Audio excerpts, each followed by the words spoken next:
What's up, guys? Maple syrup season is just around the corner, and if you're thinking about getting started into the hobby this year, then now is the time to get out and identify your trees.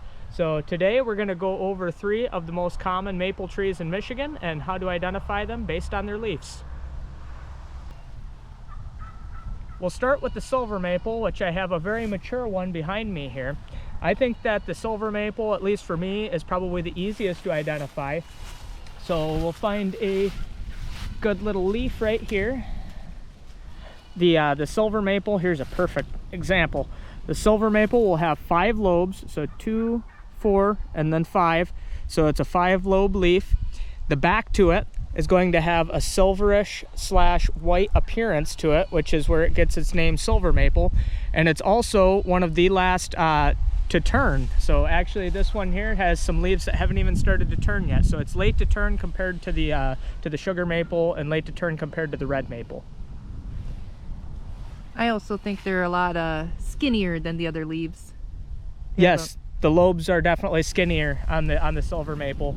The reds have really fat lobes, and the sugar maples have comparatively fat lobes, and the silver maples, they must be on a diet. They're skinny lobes. So we were out in the woods today, and we had the opportunity to find some red maples out there. We don't have any on the property that I do maple syrup on, but I did grab a leaf, that way I could show you how to identify if you have red maples. So red maples are the earliest to turn, and their foliage typically turns a bright red like this, probably hence the name red maple. And they have 3 big fat lobes, so 2 and then 1, with what they call sawtooth edges. So you could see here, it's very sawtoothed between the lobes. Sharp and jagged. Yep, they're sharp and jagged for sure. So those ones are also fairly easy to identify if you're looking for that sawtooth feature. And we'll show you a few more examples of some red maple leaves here in just a moment. Okay. So here we have the last type of maple that we're going to identify today, and this is a sugar maple. And as its name would imply, it has the highest sugar content in its sap, so it is definitely the one that you want to be tapping. You can tap any maple, but definitely sugar maples are a little bit more preferable. You get more bang for your buck as far as your sap collection goes. So sugar maples are fairly easy to identify as well. They have 5 big fat lobes, so 2, 4, 5, and they turn multicolor in the fall.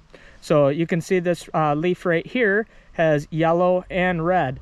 The other identifier for them, unlike the red that has the sawtooth edges, between the lobes on a sugar maple, there is a nice smooth U. So you can see these have the nice smooth U, and these are going to be our nice sugar maples that we're going to want to tap this year. Maple trees that are greater than 18 inches in diameter can have 2 taps, and maple trees that are only 12 to 18 inches in diameter should only have 1 tap. I've seen other people recommend, using up to 5 taps on a tree, but personally myself, I don't have the capacity to deal with that much maple syrup at this stage anyway. So I try to just do 2, and that's what the Sap Happy reference sheet that I got with my maple syrup kit said.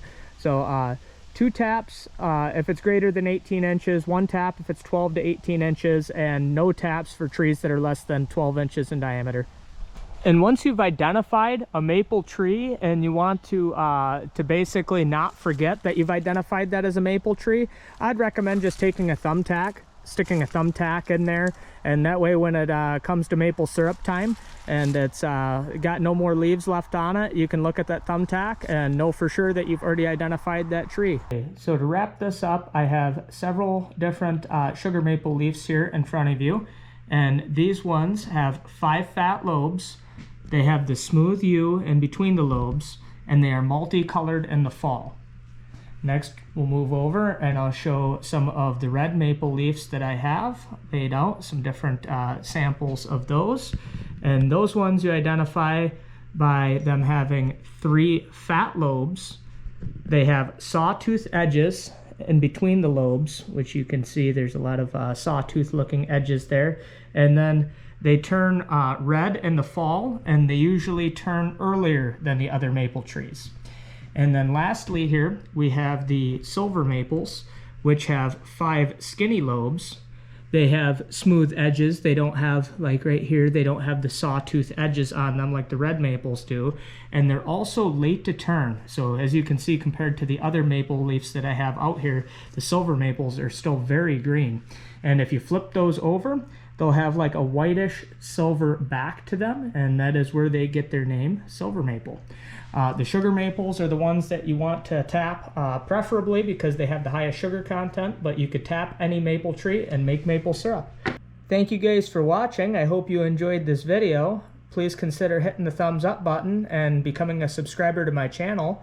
And please do stay tuned for more maple syrup related content coming up this 2025 winter/spring.